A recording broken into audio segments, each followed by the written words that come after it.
আজকে আমরা তিনজন গল্পকারের গল্প শুনবো। প্রথম যে গল্পকারকে আমরা ডাকবো তিনি হচ্ছেন উৎপলেন্দু মণ্ডল। উৎপলেন্দু মণ্ডলের যে পরিচিতি আমি পেয়েছি তাতে দেখছি উনি সুকালটা অনেকটাই সুন্দরবনে কাটিয়েছেন এবং ওনার লেখার মধ্যে সুন্দরবন খুব একটা বড় ভূমিকা নিয়েছে। উৎপলেন্দু মণ্ডলের কাছে যাবো, তার গল্প শুনে নেবো। সবাইকে আমার মানে নিউ ইয়ার জানালাম, শুভেচ্ছা জানিয়ে শুরু করছি। গল্পের নাম পিঠে পুলি সুবাস। নিখিলের এটা নিজের বাড়ি নয়, মামার বাড়ি। যতই মামার বাড়ি হোক না কেন, সময়টা তার নিজেদের বাড়িতে থাকতে ভালো লাগে। নিজেদের বাড়িতে কত মজা। দাদারা বাড়িতে আসবে, তাদের উঠোনে সরস্বতী পুজো হবে। আর এখানে পুজো বলতে সেই স্কুলে গিয়ে না খেয়ে হতে দেয়া, তারপর অঞ্জলি দেয়া, অঞ্জলি দিয়ে আবার এতটা পথ হেঁটে আসা তার ভালো লাগে না, কিছুতেই ভালো লাগে না। এতক্ষণ তাদের বাড়িতে মধুদা তার মাইকে ওই গানটাই বাজাচ্ছে, সরস্বতী বিদ্যাবতী তোমায় দিলাম খোলা চিঠি। নিখিল মনে মনে বলল, আমিও আমার মাকে চিঠি লিখবো। মা, তুমি আমাকে এখান থেকে নিয়ে যাও, মাসি বড্ড বকে, আর কদিন পরে আমার টেস্টের রেজাল্ট বেরোবে। চিঠি আর লেখা হয় না। অরবিন্দ এসে বলে, চল স্কুলে যাই, নিতাই স্যার যেতে বলেছিল, না হলে কিন্তু ওয়ার্ড এডিশনে নম্বর দেবে না। বাধ্য হয়ে নিখিল আর অরবিন্দ স্কুলে রওনা হয়। গাংভেরি দিয়ে দুজন এগুতে থাকে। পথে নবীন মাস্টারের প্রাইমারি স্কুল। এই স্কুল থেকে পাশ করে বড় স্কুলে ভর্তি হয়েছে। আর কদিন পরে বড় স্কুল থেকেও পাশ করে এই গ্রাম থেকে বেরিয়ে যাবে। মামা বাড়িতে আর আসবে না। ছোট মাসি সবসময় বকবক করে, না পড়লে দাদু পর্যন্ত যা তা বলে দেয়। অরবিন্দ বলে, আর কদিন পরে আমরা ছাত্রই থাকবো না, আর শান্তি স্যারের গাঁটটা খেতে হবে না। উফ, কি মার না খেয়েছি। আর আমরা এই পথ দিয়েও যাব না, তাই না? তুই তবু যাবি, আমি তো, আমার নিজের গ্রাম নয় এটা। নিজে থেকে মনটা খারাপ হয়ে যায়। এই মাঠ, গাংভেড়ি, বাউলিদের বটতলা, ঠাকুর বাড়ির পদ্মবিল, সতীশ জ্যোতিষের লঞ্চ ঘাট সব ছেড়ে দিয়ে সে চলে যাবে এই পথ দিয়ে। সামন্তদের সবিতা, কাটুরিয়াপাড়ার রাম, মনতোষ, কত বন্ধু বান্ধব আসতো। তারা একসঙ্গে প্রায় স্কুলে যেত। বর্ষার সময় হাঁটু জলে মাঠ পার হওয়া, সার ভাটার সময় নদী পেরিয়ে মর্নিং স্কুলে যাওয়া, ওইসব আর কিছুই থাকবে না। তখন তার জন্য নতুন জীবন, নতুন পথ দিয়ে তাকে যেতে হবে। সে পথ কেমন কে জানে। এক অজানা আশঙ্কায় নিখিল থমকে যায়। ওদের দুজনের মাথার উপর দিয়ে একটা গাং চিল উড়ে যায়। শীত শেষ, উত্তরের বাতাস এখন আর তেজ নেই, মাথার উপরে রোদ এখনো তেতে ওঠেনি। প্রিপারেশন কেমন হলো রে? ওই হয়েছে, রাতে ভীষণ ঘুম পায়, দিনের বেলায় এটা করে দে ওটা করে দে, না হলে গালমন্দ। তখন বিসরকারের অক্ষরগুলো না সব ঝাপসা লাগে, শুধু পৃষ্ঠাগুলোর গন্ধটাই নাকে। দেখ, তোর দিদা তোকে কত ভালোবাসে। আরে দিদাকে বাড়িতে কে আর পাত্তা দিচ্ছে। আর কয়েকটা মাস, মনে মনে একবার সে বলে, মা সরস্বতী কে স্মরণ করে সে, যেন পাসটা করতে পারি, না হলে আবার এই মামার বাড়ি, এবার আবার এই ডাউনে থাকতে হবে। কিরে, কি চিন্তা করছিস? না, আসলে ভয় লাগছে, পরীক্ষার ভয়। স্কুলের সরস্বতী পুজোর সব আয়োজন শেষ। সুধীর হাউলি এবারও প্রতিমা তৈরি করে দিয়েছে। ঠাকুর বেশ অভিনব, উড়ন্ত হাঁসের পিঠে সরস্বতী, হাতে রম্য বীণা। আজ রাতে অনেকেই স্কুলে থাকবে, কি বেশ মজা। বন্ধু বান্ধব নিয়ে একটু হইচই, আর হয়তো দেখাই হবে না। নিতাই স্যার ওর কাছে আসে, পিঠে হাত রাখে, কুশলাদি জিজ্ঞেস করে বলে, রাতে থাকবি তো? সে নাম বলে দেয়, কারণ দাদামশাই তো বকবে। তাছাড়া আজ তাদের বাড়িতে পিঠে পুলি পায়েস কত কিছুই হবে। আগামীকাল তো কেউ ভাত খাবে না, তখন এইসবই খাবে। খই, মুড়ি, তেলের পিঠে, সরু চাকলি, কত কি খাওয়া হবে কাল। স্কুলে তো বড় জোর খিচুড়ি। হ্যাঁ স্যার, কাল আসবো, রাত্রিতে থাকলে দাদু যদি না বকে চলে আসবে। স্যার বলে দেয়, আচ্ছা বাবা, ঠিক আছে। নিখিল দেখে ওর বন্ধুরা সব ছড়িয়ে ছিটিয়ে ঘুরে বেড়াচ্ছে। অনেকে ক্রিকেট বল নিয়ে। মাঠে অজয় স্যারও সেখানে। এই স্যার খুব ভালো, কি সুন্দর তাদের সঙ্গে মিশে যায়। কলকাতায় বাড়ি, কেন যে তাদের এই আবাদে এলো। এই আবাদ তার এত ভালো লাগে, আর তার তো আর ভালোই লাগছে না। বেলা পড়ে এসেছে। নিখিল দেখলো তাদের পণ্ডিত মশাই হন হন করে আসছে। কি মনে হতো স্কুলের টিউবওয়েলে হাত মুখ ধুয়ে নেয়। স্যারের বড্ড হাত পা ধোয়ার বাতি। পুজোও বেশ করেন। কি সুন্দর সুর দিয়ে মন্ত্রপাঠ, যেন সেই বৈদিক যুগের আশ্রমে তারা আছে। আবার এই স্যার যখন শব্দরূপ ধাতুরূপ ধরে, তখন সেই যে কি ভয় পেত। মুখস্থ বলতে না পারলে বেতের ঘা। দেখো সেই স্যার এখন কি সুন্দর সৌম্য চেহারায় তার সামনে। পরনে ধুতি পাঞ্জাবি, পায়ে সেই আদ্যিকালের বাটা চপ্পল। অরবিন্দকে দেখা যাচ্ছে না। অনেকটা পথ যেতে হবে, সন্ধে হয়ে যাবে। এবার বেরিয়ে পড়ে। পথে লোকজন তেমন নেই, মাঠ ফাঁকা। অথচ কয়েকদিন আগেও ছিল মাঠ ভর্তি ধান। এখন কিরকম খাঁ খাঁ করছে। এক ভরা শূন্যতা তাকে যেন গিলে খাবে। প্রভাস ঠাকুরের বাড়ির কাছে আসতেই কিরকম গা ছমছম করে। সামনে সুইচ গেট, নদীর বাঁধের পাশে পদ্ম বিল। এখনো সেরকম পদ্ম ফোটেনি। সুইচ গেট ফেলা, মাঠে জল থাকলে গেট খোলা থাকতো। বর্ষার সময় ওই খালে কি মাছ সে ধরেছে। কতবার দাদুর সঙ্গে এসেছে মাছ ধরতে। নিজের ভয়টা কাটানোর জন্য সে তাদের পুরনো ছড়াটা আওড়ায়। ঠাকুর ঠাকুর ডয়রা কলা, ঠাকুর নাচে দুপুর বেলা। প্রভাস ঠাকুর ফিরে আয়, দুধ মাখা ভাত কাকে খায়। তবু যেন শরীরের আড়ষ্ট ভাবটা কাটছে না। বেটা অরবিন্দ তাকে ফেলে যে কোথায় গেল। সামনে আবার হেঁতাল বাগান, ভিতরটা ফাঁকা। এখানে বাঘ আসে না, তবুও আসে। আর তেনারা নাকি এখানে থাকেনি। নিজেকে একটু অন্যমনস্ক রাখার জন্য আবার ছড়া কাটে। কলখালির কাঞ্চন ভাঙা, বিনোদ হাওলির চক্ষু রাঙা। এবার আরো জোরে গলায় শির তুলে সে বলে, নন্দনাপ্তি দাড়ি কাটে, দাড়িতে তাকে চুল। প্রভাস ঠাকুর মন্ত্র পড়ে, অর্ধেক বলে ভুল। না বাবা, আর ভয় নেই।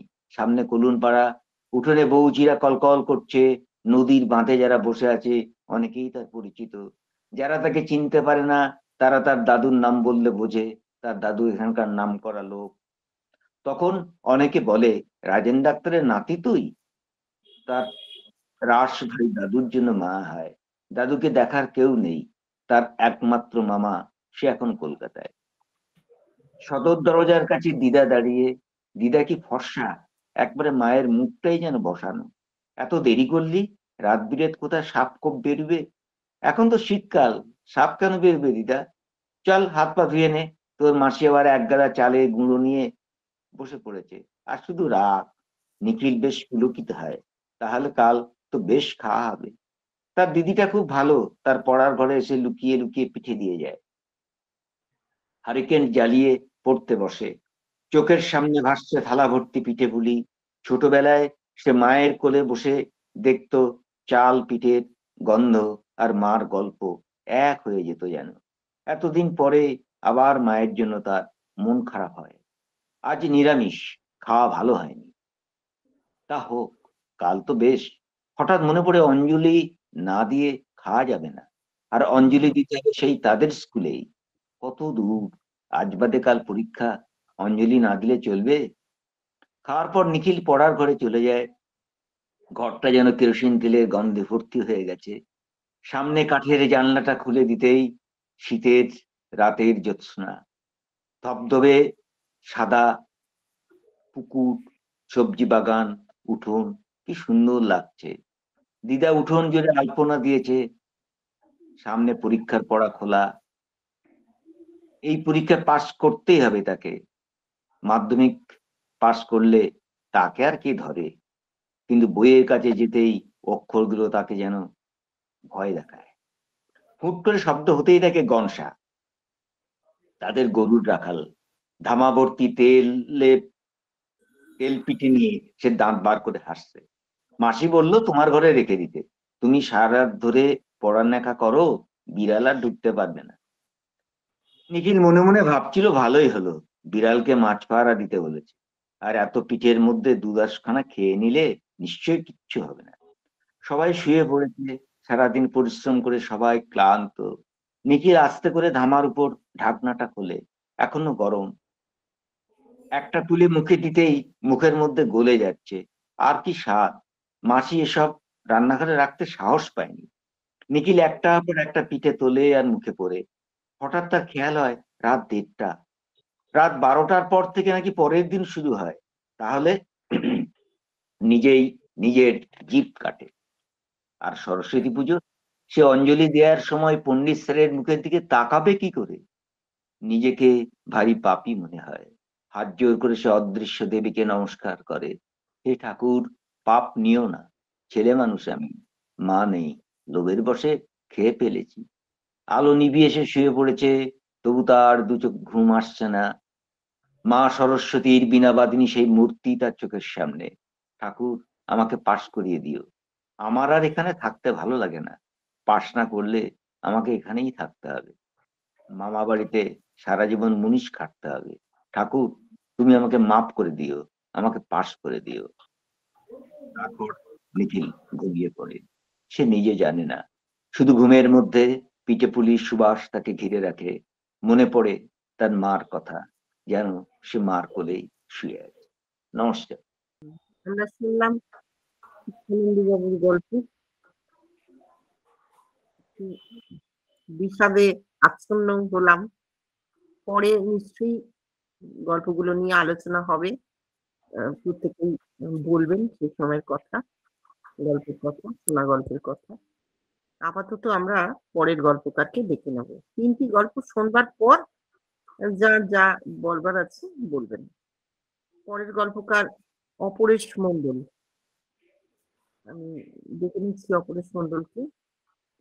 উনি থাকেন, এনার যে ঠিকানা দেওয়া হয়েছে ডাকঘর শীতলিয়া, সন্দেশখালী। এবং শহরের একটি ঠিকানাও আছে যদিও। এনার কাছ থেকে আমি পরের গল্পটি শুনে নেব। আমার গল্পের নাম সংকেত।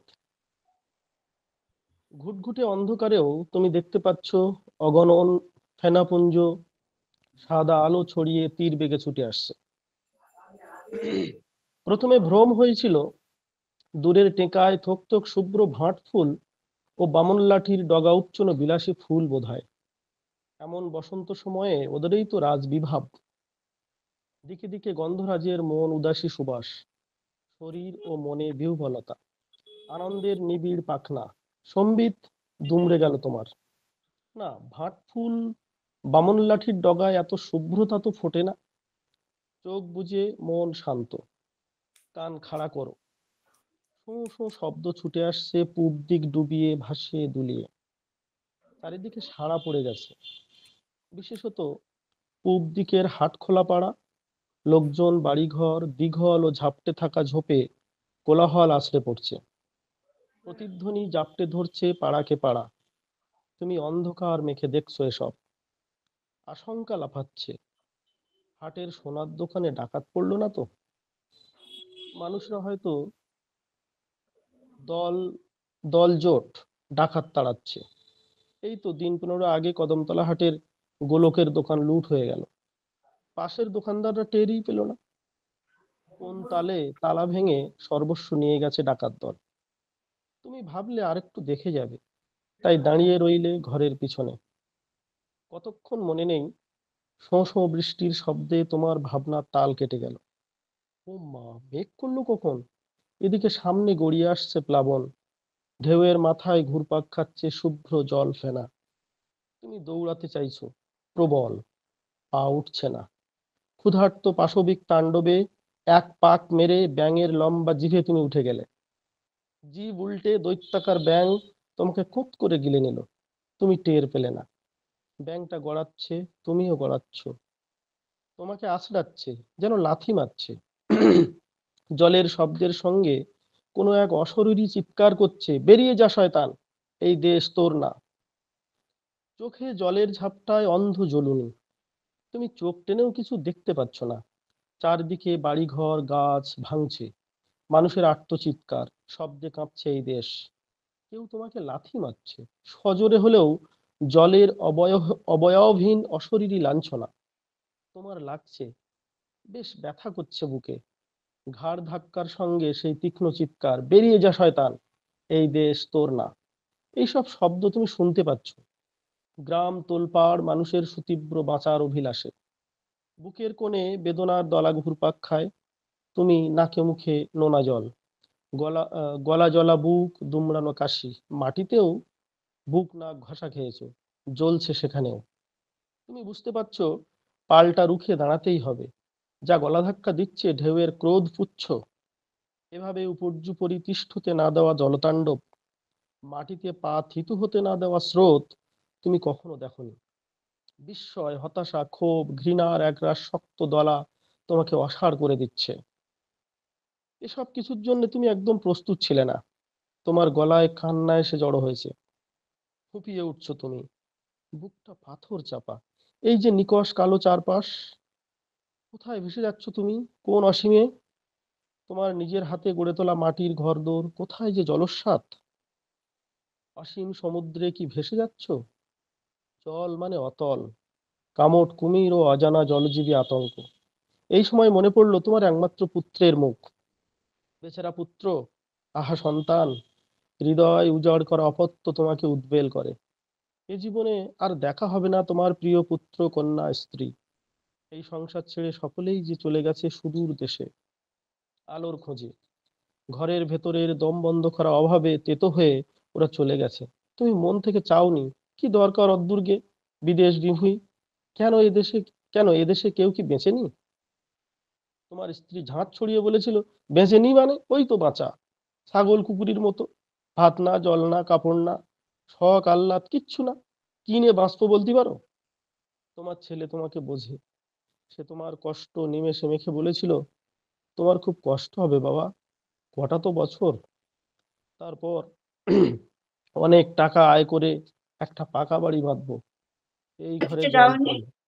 হুম, কেন বাজারে অনেক রয়েছে? হাটের দেনা হ্যাঁ, শোধ করতে আরে হবে। দাদা ঘর ঢুকিয়ে ফেলেছো দেখছি আমি, চলো তো দাদা। বাজারে হাটের দেনা শোধ করতে হবে।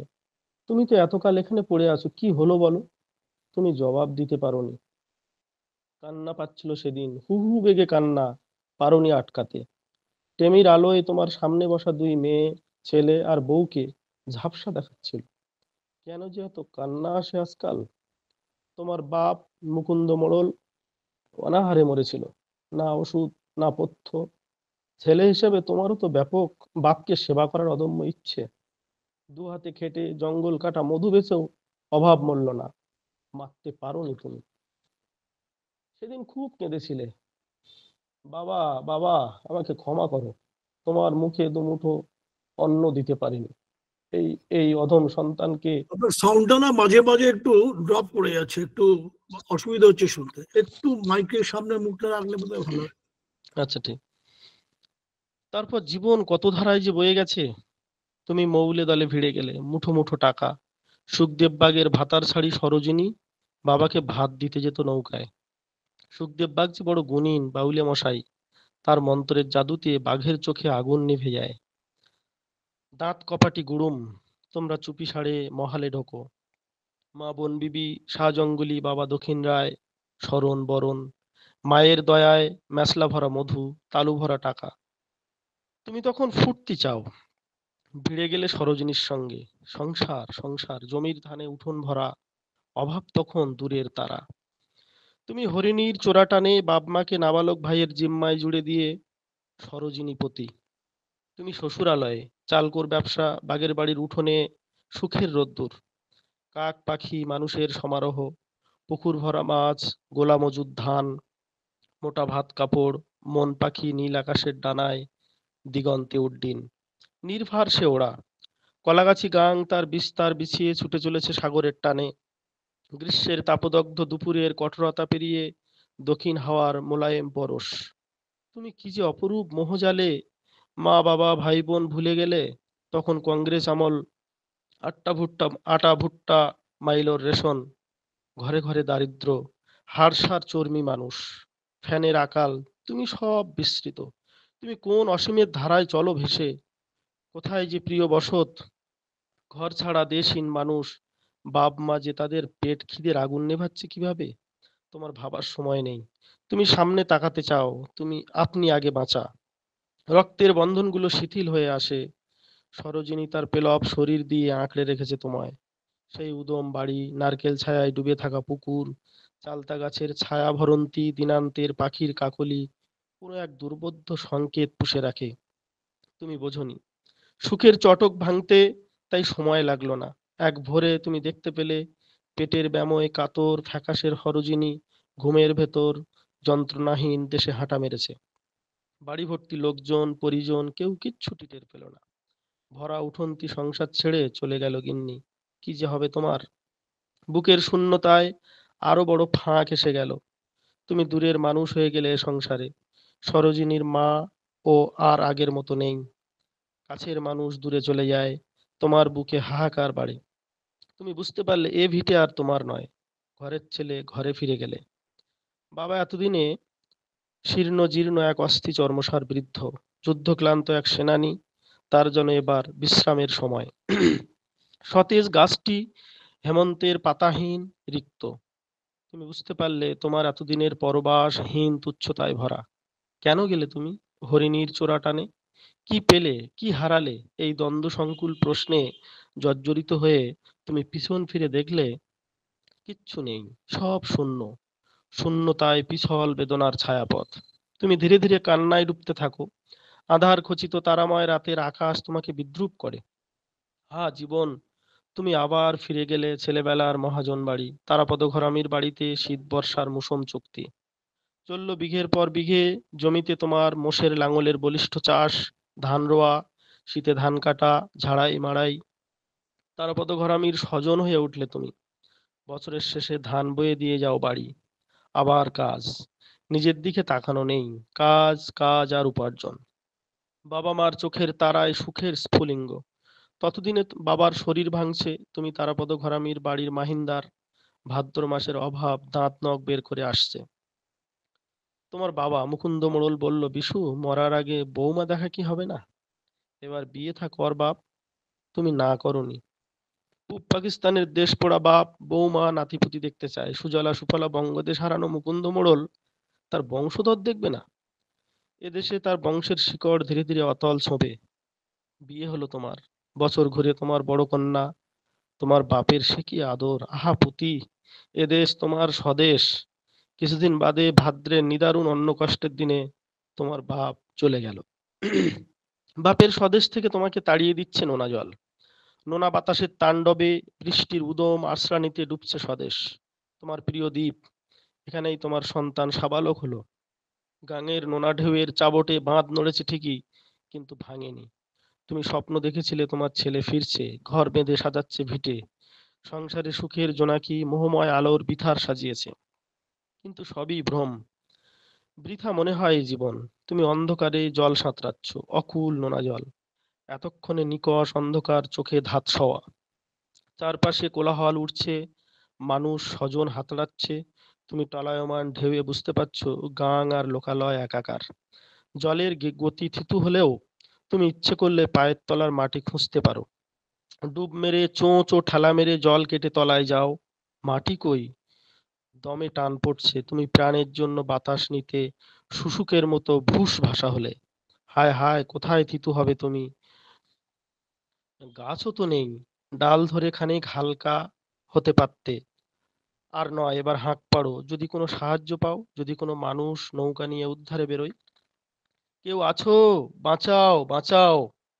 জলের ওপর শব্দ গড়ায়, দূরে ভেসে যায় সেই আর্ত স্বর। গলায় সমস্ত স্বর শক্তি জড়ো করে হাঁক ছাড়ো, তবু স্বর স্পষ্ট হয় না। তোমার খুব ইচ্ছে হচ্ছে, জোরে হাঁক, কিছুতেই ফুটছে না। এমন সময় হঠাৎ আর এক জলের তোড়। তুমি দূরে এক বিন্দু আলো ভেসে বেড়াতে দেখছো, ভীষণ ক্ষীণ। তুমি আশান্বিত। হাত উঁচু করে আবার হাঁক। তুমি চোখ মেলে প্রথমেই চালের বাতায় দিনের আলো দেখতে পেলে। জানলার ফাঁক দিয়ে ঢুকছে আলো, পাখির কাকলি, কোকিলের কুহু ডাক থেকে থেকে। গায়ে গতরে ব্যথা তোমার, শরীর টলছে। কোমরের কাপড় জুত করে বাইরের উঠোনে নেমে দেখলে আকাশ পরিষ্কার। জ্বলন্ত সূর্য প্রতিটি বসন্তের মতোই নতুন রঙের আভাস ছড়াচ্ছে। বিশু মণ্ডল, তুমি বাসি মুখেই হাঁটা মারলে হাটখোলার দিকে। ছেলের বন্ধু অমল মাস্টার, ওকেই বলবে ছেলেকে ফোন করে জানতে ওরা সবাই ভালো আছে কিনা। নমস্কার। আমরা একটা অত্যন্ত খারাপ সময়ের মধ্যে দিয়ে যাচ্ছি বহু বছর ধরে। তো সাহিত্য যখন সেখানে ছায়া পড়ছে, আবার বলছি আলোচনা আরেকটি গল্প আমরা শুনে নেব, তারপর 3টি গল্পেরই আলোচনা যারা শ্রোতা আছেন তারা করবেন। পরের গল্পকার শান্তনু ভট্টাচার্য। ইনিও দক্ষিণ কলকাতায় বাড়ি, দক্ষিণ 24 পরগনার অংশ যেটি সেখানে বাড়ি বলে জানিয়েছেন। বিচিত্র কর্মজীবন এবং আঁকতে আঁকতে গল্প লিখতে আসা, এটা একটা অদ্ভুত ব্যাপার। যারা চিত্রশিল্পী বা যারা আঁকেন, চিত্রকর, তাদের গল্পের ধরন একটু অন্যরকম হয় বলে আমার ব্যক্তিগত ধারণা। নিশ্চয়ই অনেকে অন্যরকম ভাবতে পারেন, তবে আমার ব্যক্তিগত ধারণা এই রকম। আমরা শান্তনু ভট্টাচার্য শেষ গল্পকার, তার গল্পটি শুনে নেব। গল্পের নাম হনন মঞ্জরি। আজ খুব রোদ, খুব গরম, খুব ঘাম হচ্ছে। রাস্তায় হাঁটতে হাঁটতে শুনলাম কে যেন বলছে, এত গরম, আজ ঠিক বৃষ্টি হবে বিকেলের দিকে। কথাটা আমার ভালো লাগলো। সত্যি আজ আমার একটু বৃষ্টির প্রয়োজন। অনেকদিন বৃষ্টিতে ভিজিনি আমি। লক্ষ্য করে দেখেছি, যেদিন বৃষ্টিতে ভিজি তার পরের বেশ কটা দিন আমার খুব ভালো কাটে। মনের মধ্যে লেগে থাকা দুঃখগুলো ধুয়ে যায়, মিলিয়ে যায় রাগগুলো, ক্ষোভগুলো নিস্তেজ হয়ে আসে। যাদের শত্রু বলে মনে করি তাদের প্রতি নরম ভালোবাসা জন্মায়। যাদের মনে হয় এরা আমার কোনো উপকারে লাগবে না, তাদের বন্ধু বলে ভাবতে শুরু করি। এখন বিকেল 5টা। আমি এখন এই শহরের অতি ব্যস্ত এক জায়গায়। ঝমঝম করে বৃষ্টি এসেছে, যদিও তার আগে যে আকাশ ভারী মেঘে কালো হয়ে এসেছিল তা নয়। তবু বৃষ্টি এলো ঝেঁপে। বৃষ্টির আগাম ইঙ্গিত জানানো সেই লোকটার কথা আমার মনে পড়ছে। মুখটা মনে পড়ছে না। আমার ভীষণ দেখতে ইচ্ছা করছে মানুষটার মুখ। লোকটা কি করে জানলো আজ বৃষ্টি হবে? লোকটা কি আবহাওয়াবিদ, ভূবিজ্ঞানী, নাকি কবি, দার্শনিক, নাকি এক সস্তা জ্যোতিষী যে রাস্তার ধারে বসে খুচরো পয়সার বিনিময়ে হতাশ মানুষদের সান্ত্বনা দেয়? লোকটাকে নিয়ে বেশি ভাববার সুযোগ এখন আমার নেই। এখন আমি বৃষ্টিতে ভিজছি। আমি জানি বৃষ্টি থেকে বাঁচতে যারা মাথার ওপর ছাতা মেলেছে, কিংবা আশ্রয় নিয়েছে কোনো ছাউনির নিচে, অথবা যারা বাস, ট্যাক্সি, ট্রামের ভেতর থেকে বৃষ্টি দেখছে, আমি নিশ্চিত তারা অবাক হচ্ছে আমাকে দেখে। এবং অবাক হওয়ার সঙ্গত কারণও আছে। আমার পরনে দামি জামা প্যান্ট, পায়ে বিশ্বখ্যাত কোম্পানির মূল্যবান জুতো, কবজিতে নামি কোম্পানির সোনা রঙের ঘড়ি। মস্তিষ্ক বিকলে উন্মাদ হওয়া কারো তো এরকম বেশবিন্যাস সম্ভব নয়। আমার মনে হয় তারা এই কথাই ভাবছে। যে যাভাবে ভাবুক, আমি বৃষ্টিতে ভিজবো। আমাকে ভালো থাকতে হবে, একটু বর্ণময় করে রাখতে হবে আমার আগামী দিনগুলোকে। আমি ট্রাম লাইন পার হলাম। বাঁয়ে এক মহান ঐতিহাসিক নেতা তার পাথুরে শরীর নিয়ে উঁচু বেদির ওপর দাঁড়িয়ে আছেন। তাকে দেখে আমার ভালো লাগছে। শুধু আমি নই, তিনিও ভিজছেন। আমার মতো তিনিও নিজেকে বৃষ্টি থেকে বাঁচাতে চাইছেন না। মহানরাই তো পারে নিজেকে বৃষ্টিতে ভেজাতে। বৃষ্টির গতি আগের চেয়ে একটু বেড়েছে, হাওয়ার গতিও। আমার একটা সিগারেট ধরাতে ইচ্ছা করছে। গত বছর আমার বন্ধু পাঁচু গোপালের 92 বছরের পুরনো দাদুকে শ্মশানে দাহ করতে গিয়ে একটা ধরিয়েছিলাম। লম্বা লম্বা টান দিয়ে খুব তাড়াতাড়ি শেষ করে এনেছিলাম সাদা কাঠিটা। কিন্তু এখন এপাশে ওপাশে তাকিয়ে কোনো সিগারেটের দোকান চোখে পড়ছে না। না, সিগারেট ধরানো হলো না আমার। আমি বাস রাস্তা পেরিয়ে গেলাম। চেষ্টা করলাম একটু জোরে হাঁটার, যদিও সে চেষ্টা তেমন সফল হলো না। জলে ভেজার এই একটা অসুবিধা, হাঁটায় বেগ আনা যায় না, আমি অভিজ্ঞতায় বুঝেছি। তবু আমি পায়ে গতি তুললাম খানিক। কমলাক্ষ হয়তো এসে দাঁড়িয়ে আছে। কমলাক্ষ অবশ্য বৃষ্টিতে ভিজবে না, বৃষ্টি ওর ভালো লাগে না। কমলাক্ষ কুয়াশা ভালোবাসে। কুয়াশার ভেতর দিয়ে এগোতে ওর ভালো লাগে, ও রোমাঞ্চ অনুভব করে। আমি কুয়াশাকে ভয় পাই। বৃষ্টির গতি কমেছে। যারা ছাউনির নিচে আশ্রয় নিয়েছিল তারা অনেকেই মাথায় ছাতা মেলে রাস্তায় নেমে এসেছে। চোখের সামনে থেকে জলধারা হালকা হয়ে আসায় স্বচ্ছতা পেয়েছে আমার দৃষ্টি। সেই দৃষ্টিতে দেখতে পাচ্ছি দূরে একটা দোকানের শেডের নিচে দাঁড়িয়ে আছে কমলাক্ষ মজুমদার। ওর পাশে আরো কয়েকজন। দেখে মনে হচ্ছে এক ফোঁটা বৃষ্টির জল গায়ে না লাগাবার সংকল্প করেছে সকলে। আমার হাসি পেল। ঠোঁটের ওপর হাসি নিয়ে কমলাক্ষর সামনে দাঁড়িয়ে সেই কথাটাই বললাম। কিরে, এক ফোঁটা বৃষ্টির জল শরীরে লাগাবি না বলে পণ করেছিস নাকি? এভাবে এই শেডের নিচে গুটোগুটি করছিস? আমার কথায় কমলাক্ষর পাশে দাঁড়ানো নারী পুরুষেরা বোধহয় আহত হলো, যদিও মুখে কেউ কিছু বলল না। বলল কমলাক্ষ, আমার বন্ধু, এভাবে বৃষ্টিতে ভিজেছিস তুই? তুই কি পাগল? আমিও ছাড়লাম না, পাল্টা দিলাম, তাহলে তুই এখানে দাঁড়িয়ে পাগল খুঁজছিলিস? বৃষ্টি ধরে গেছে প্রায়। আমি বললাম, আয় কমল, খিদে পাচ্ছে, চল কিছু খাই। কমলাক্ষ শেডের তলা থেকে মাথা উঁচিয়ে আকাশে তাকাচ্ছে, যেন আকাশে তাকিয়েই ও বুঝে নেবে আর কতটা বৃষ্টি হবে, নাকি আজকের মতো আর হবে না। আমি এই সুযোগে ওকে আবার একটু বেকায়দায় ফেলতে চাইলাম। তুই এত বড় আবহবিদ হয়ে গেছিস কমল, আকাশ দেখি আবহাওয়া বুঝে নিচ্ছিস? তা এখন কি বুঝলি রে? ওর পাশে দাঁড়ানো 40-42-এর ভদ্রমহিলা, যিনি ঠিক জানেন ভারী বুক দুটো ছাড়া গর্ব করার মতো কিছুই নেই তার শরীরে, আমার কথা শুনে ফিকফিক করে হাসছেন। সেটা কমলাক্ষর দৃষ্টি এড়ালো না। ও নেমে এলো টিনের শেডের তলা থেকে। আমি আবার ওই পুরনো কথাটা বললাম, কমল চল কিছু খাই, খিদে পাচ্ছে। কমলাক্ষ সহমত হলো। রুটি আর আলুর দম খাবো, ও পাশে একটা দোকানে পাওয়া যায়। কমলাক্ষ অনির্দিষ্টভাবে বাঁয়ে আঙুল তুলল। আজ খুব ভালো দিন, কি সুন্দর বৃষ্টি হলো, সামনে কয়েকটা দিনও খুব ভালো কাটবে সকলের। এমন দিনে রুটি আর আলুর দম খাবো না কমল, অন্য কিছু খাবো, মোগলাই পরোটা খাবো। আমার যুক্তি মাখানো কথা মেনে নিল কমলাক্ষ। আমার সেই চেনা দোকানটায় গিয়ে আমরা দুটো মোগলাই নিলাম। পরোটার টুকরো ভর্তি থালাটা আমার হাতে ধরাবার সময় লোকটা আমাকে যতটা পারলো দেখলো, তারপর ঠ্যাক করে হাসলো। আমিও তাকে দেখলাম এবং হাসলাম। এই কদিনের ভেতর বেটে লোকটার ওপর মারির সামনের দিকের আর একটা দাঁত খসে পড়েছে। অন্য দিনের চাইতে আজ আমার একটু তাড়াতাড়ি খাওয়া শেষ হলো। এই সবে পরোটার শেষ টুকরোটা গালে তুললো কমলাক্ষ। লক্ষ্য করে দেখেছি ও যে কোনো খাবার অন্যদের চেয়ে বেশি চিবিয়ে খায়। একবার আলোক, যার গত মাস থেকে কেমো শুরু হয়েছে, ওকে জিজ্ঞাসা করেছিল, তুই কি চা, জল, শরবত এভাবে চিবিয়ে খাস নাকি রে কমল? মোগলাই খাওয়ার কথা আমি বলেছি, সুতরাং দামটাও আমারই দেওয়া উচিত। দাম মেটাতে গিয়েই বৃষ্টিতে ভেজার আরেক অসুবিধার সামনে পড়লাম আমি।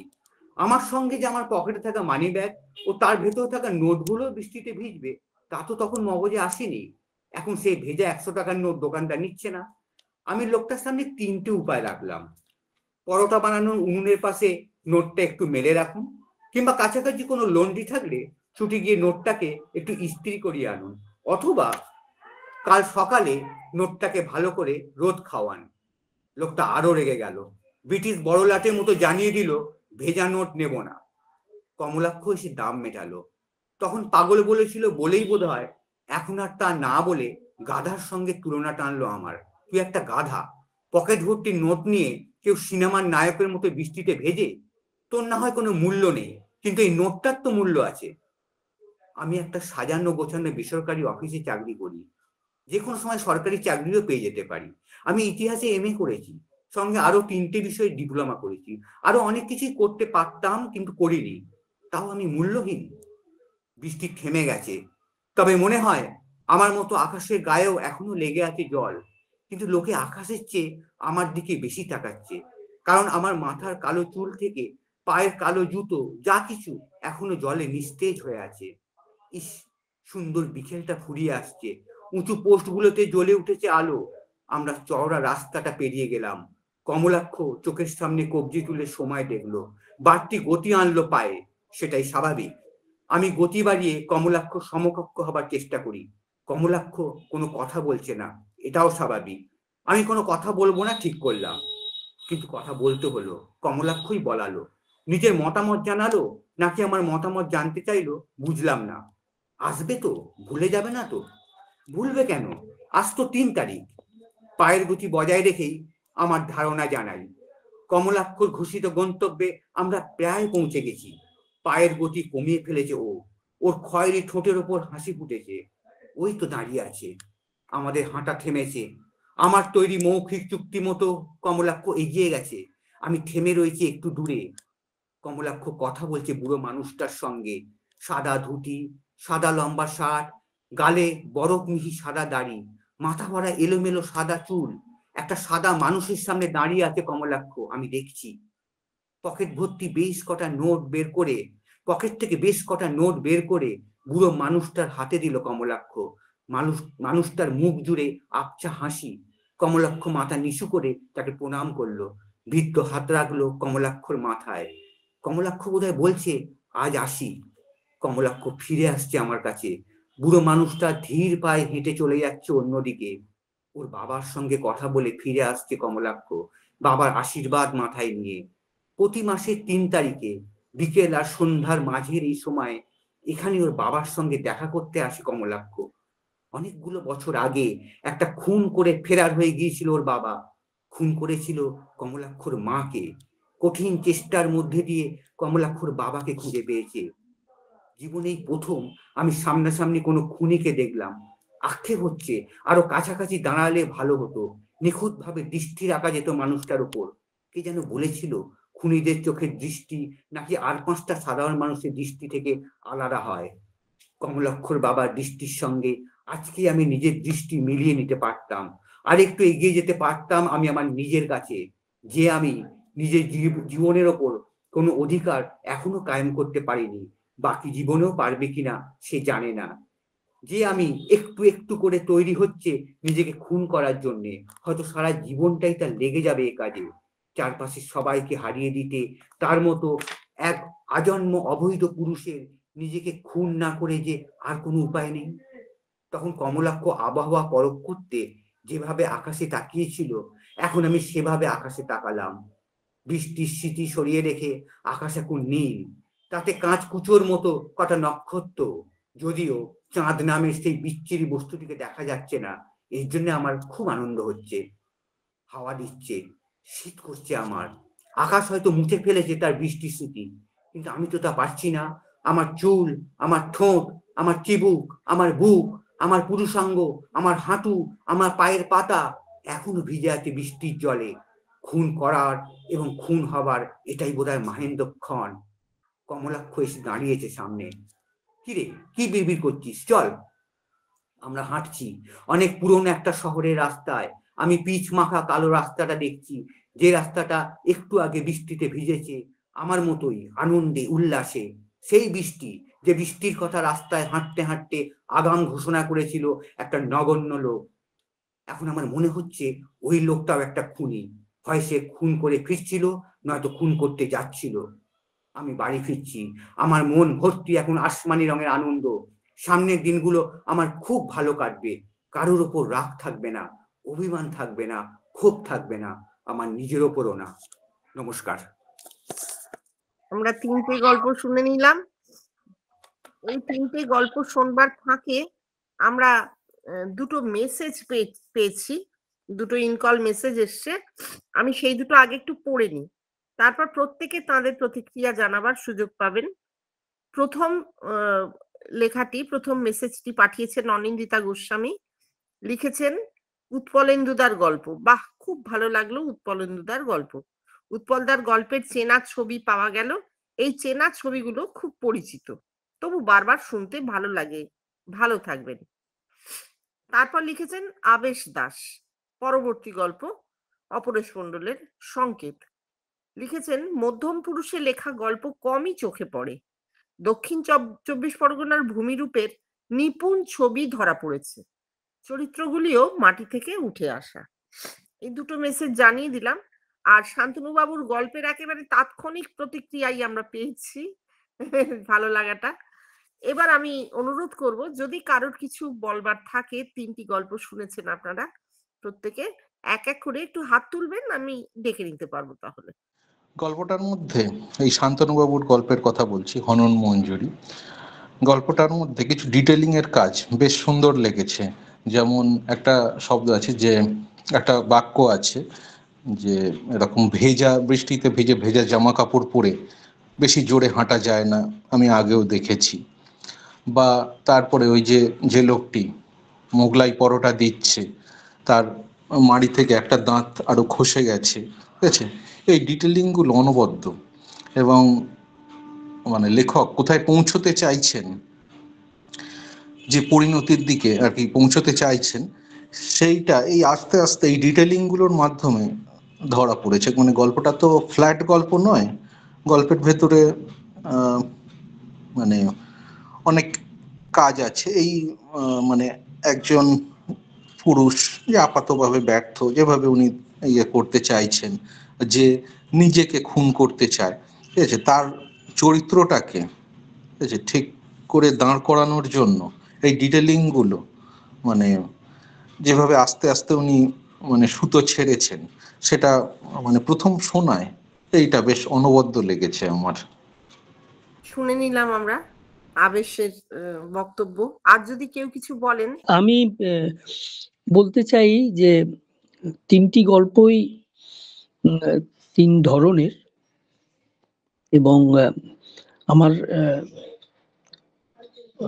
প্রথম দুটি গল্পে একেবারেই সেইখানকার মাটির গন্ধ আছে, দ্বিতীয় গল্পটাতে বেশি করে আছে। আমি অবশ্য অন্যরকমও কিছু ভাবতে পারছিলাম, আজকের বর্তমান রাজনৈতিক পরিপ্রেক্ষিতে হয়তো গল্পটা অন্যদিকেও বাঁকৃত, কিন্তু যাই হোক, গল্পটার মধ্যে যে এই যে নোনা জলের বাতাস এবং নোনা জলের গন্ধ এবং সুন্দরবনের যে প্রাকৃতিক পরিচয় আমরা পেয়েছি, সেটা আমাকে খুব ভালো লেগেছে এবং ভাষাটাও খুবই ভালো লেগেছে। আর তৃতীয় গল্পটা একেবারেই নাগরিক গল্প, নাগরিক পটভূমিকার ওপরেই গল্প, যদিও লেখক ওই সুন্দরবন অঞ্চলেরই থাকেন, বোধহয় এটুকুই জানলাম। খুব বৈপরীত্য ধর্মিক লেখাটার যে গল্পের নাম হননের সঙ্গে মঞ্জুরি একেবারেই যায় না, কিন্তু এই যে মঞ্জুরির বিকাশটা উনি দেখালেন। এই যে আবেশ যেটা বললো যে ডিটেলিং, অসাধারণ ডিটেলিং, এবং কিছু কিছু একটা আমার এক্ষুনি মনে করতে পারছি না, আসমানি রঙের একটা বললেন শেষের দিকে,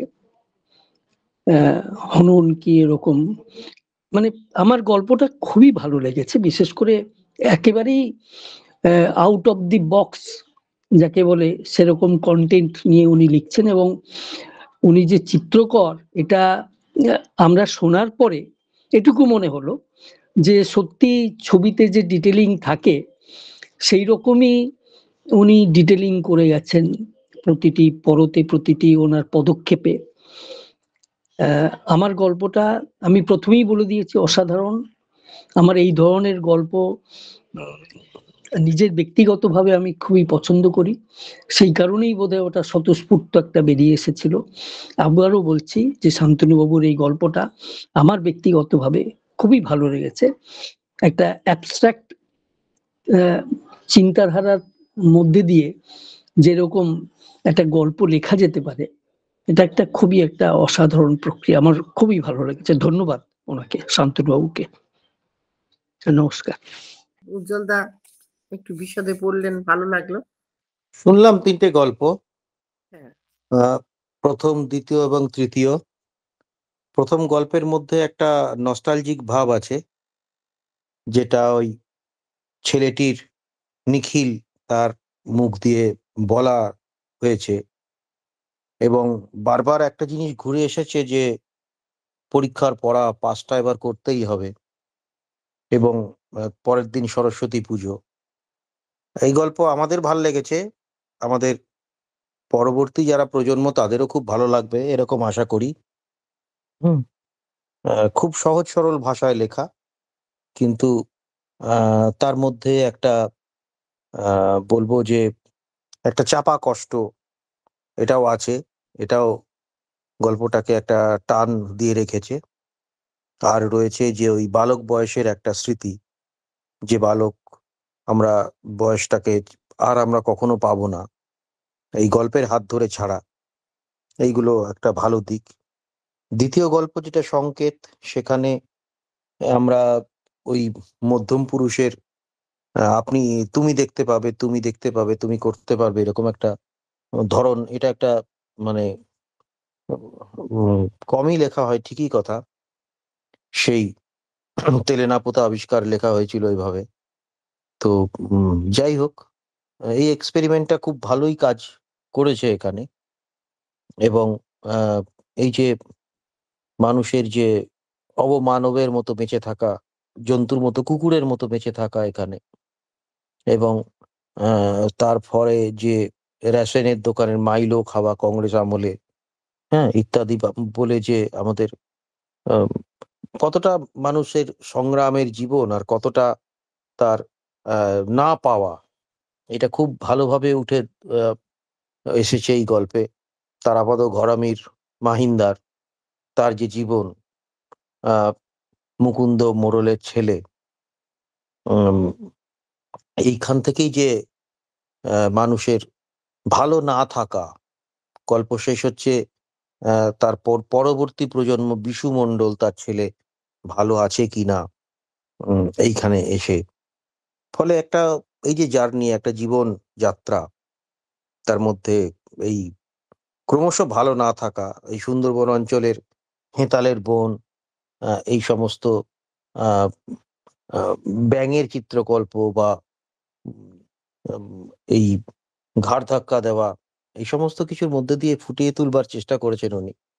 আর আহ, এখানে একটা জিনিস আমার এরকম মনে হচ্ছে যে উম, এই চিরদিন যে মানুষজন এইভাবে আহ, লড়াই করে বেঁচে থাকে কোনো রকমে, সেই মানুষের যে উম, জীবন, সেটা বোধহয় সুন্দরবন আর উত্তরবঙ্গ বলে আলাদা কিছু হয় না। এটা বোধহয় সর্বত্রই সমান, সর্বত্রই সমান এটা চলে এই সংগ্রাম। তবে এই গল্পে কিছু শব্দ আছে, কিছু মানে একটু তৎসম শব্দ আছে, সেগুলো উনি ইচ্ছা করে ব্যবহার করেছেন কিনা আমি তো বলতে পারবো না, কিন্তু একটু দু একটা মনে হলো বেশি শব্দ, যে শব্দগুলোর চলিত রীতিও উনি ইচ্ছা করলে ব্যবহার করতে পারতেন। তৃতীয় গল্প শান্তনু ভট্টাচার্যের হনন মঞ্জুরি। এটা সবাই বলেছেন যে একেবারেই কলকাতার নাগরিক গল্প। এর সঙ্গে দক্ষিণ চব্বিশ পরগনার সেরকম মানে এলাকার কোনো ছবি এখানে নেই। এবং এখানে আহ, কাঠফাটা গরম, 5টার সময় গল্প শুরু হচ্ছে, ধীরে ধীরে সেখানে বৃষ্টি আসছে। এই বৃষ্টি আহ, আহ, একরকম আহ, আসছে, আর তার সঙ্গে এক রকমের মন খারাপ হয়ে আসছে। আর তার সঙ্গে আরেকটি চরিত্রই নাম এখানে আছে, সেটা হচ্ছে কমলাক্ষ। এবং কমলাক্ষর সঙ্গে তার দেখা, এই কমলাক্ষ তার নিজেরই একটা অল্টারি সত্তাও হতে পারে, এরকমও ভাবা যেতে পারে সেখানে। এবং এই যে আম, তার সঙ্গে থাকা, তার সঙ্গে খাওয়া, তারপরে টাকা ভিজে গেছে বলে কমলাক্ষর যে টাকা দেওয়া, তা কমলাক্ষর তাকে ধিক্কার দেওয়া, এই সমস্ত কিছু একটা ফিজিক্যাল দিক। এর সঙ্গে সঙ্গে ভিতরে ভিতরে একটা যেটা কাজ করছে সেটা হচ্ছে হত্যা করবার ইচ্ছা। এই হত্যা করবার ইচ্ছা এবং এই এই চারপাশের মানুষের সঙ্গে মেলামেশা, এই দুয়ের একটা আহ কি বলবো সমবায় এটা চলেছে। এবং গল্প শেষ হচ্ছে, তখন বৃষ্টি ধরে এসছে, তখন আর বৃষ্টি নেই। কমলাক্ষ আগেও একবার আকাশের দিকে তাকিয়ে আবহবিদের মতো ভাববার চেষ্টা করেছে বৃষ্টি হচ্ছে কি হচ্ছে না, আবার হবে কি হবে না। কিন্তু গল্পকারের কথকের মনে হচ্ছে যে এখনো সমস্ত কিছুই ভেজা আছে। ফলে খুন করার এবং খুন হবার বা অথবা খুন হবার, এই জন্যই আমার মনে হচ্ছে দুটো একই সত্তা। এই জন্যই, যেহেতু খুন করার এবং খুন হবারের মধ্যে খুব বেশি পার্থক্য নেই, এটার জন্যই আমার এটা মনে হলো আরো বেশি করে। এবং আহ উম, এইরকম অবস্থায় তার মনে হচ্ছে যে এই সময় যদি কেউ খুন হয় তাহলে বোধহয় তার খুব খুন আর খুব একটা ক্ষোভ থাকবে না। এই যে তার মানে জীবনের যে অকিঞ্চিতকরতা, জীবনের যে কোনোই দাম নেই, এই যে একটা রূপ, হ্যাঁ, জীবনের প্রতি যে আর কোনো রকমের মোহ, আকর্ষণ কিছুই আর বেঁচে নেই, এই যে রূপ, এই যে শেষ পর্যন্ত দেয়ালে পিঠ থেকে যাওয়া হোক, বা এই জীবন নিয়ে আমি কি করব, এইরকম একটা ভাবনাই হোক, আহ তার যে আহ, হত্যার ইচ্ছা বা হত্যা হয়ে যাওয়ার ইচ্ছা, এই দুটো ভাবনাই এখানে পল্লবিত হয়েছে। এবং এই দুটো ভাবনাই পল্লবিত করাই মনে হয়েছে এই গল্পের মূল উদ্দেশ্য, এবং সেই উদ্দেশ্যটাকে আহ প্রলম্বিত করতে, প্রকাশিত করতে তিনি এরকম একটা কাহিনীর আশ্রয় নিয়েছেন। বৃষ্টির আবহ, ভেজা আবহাওয়া, এর একটা আহ প্রতিবেশ তিনি রচনা করেছেন। ভালো গল্প, তিন রকমের গল্প, কিন্তু ভালোই লেগেছে। ধন্যবাদ। আমি এই শান্তনুর গল্প থেকে শুরু করি। আহ, শান্তনুর গল্প সম্পর্কে অরিন্দমদা বলছিলেন যে দুটো চরিত্র, একটা হয়তো অল্টার ইগো। সমস্ত গল্পই তো মনস্তাত্ত্বিক হয় এক অর্থে, কিন্তু শান্তনুর এই গল্পটা কে আলাদা করে মনস্তাত্ত্বিক গল্প হিসেবে দেখে দেওয়ার সুযোগ আছে। এবং এখানে যে গল্পের নাম হনন মঞ্জরি, হননকে একটা যেন আলাদা করে সিংহাসনে এগিয়ে দেওয়া হয়েছে। হনন এই গল্পের আহ একটা প্রধান চরিত্র কেন্দ্র করে, হননকে কেন্দ্র করে এগিয়েছে। তবুও আমার যে গল্পের নাম দেওয়া হয়েছে হনন মঞ্জরি, আবেশ খুব সুন্দর বলল, ধীরে ধীরে ধীরে অবক্ষয়ের ছবি, ওই যে দাঁত পড়ে যাওয়া, পরোটার টুকরো টুকরো শব্দগুলো ভাঙা বারবার করে এসেছে, বা ওই যখন টাকা দিচ্ছে অস্পষ্ট হাসি, হাসিতেও অস্পষ্ট। এত সবের পরেও যখন এই খুন হয়ে যাওয়া এবং খুন হওয়ার এই জায়গাটা এলো, তার ঠিক আগে আগে আমার কোথায় যেন মনে হলো শান্তনু নিজের যে আস্তে আস্তে যে ব্যঞ্জনাগুলো তৈরি করেছিল, এখানে কি খানিকটা ব্যাখ্যা দিচ্ছে, একটু ব্যাখ্যা করবার প্রবণতা আমার এইটুকু শুধু মনে হয়েছে, বাকি যারা আলোচনা করেছেন।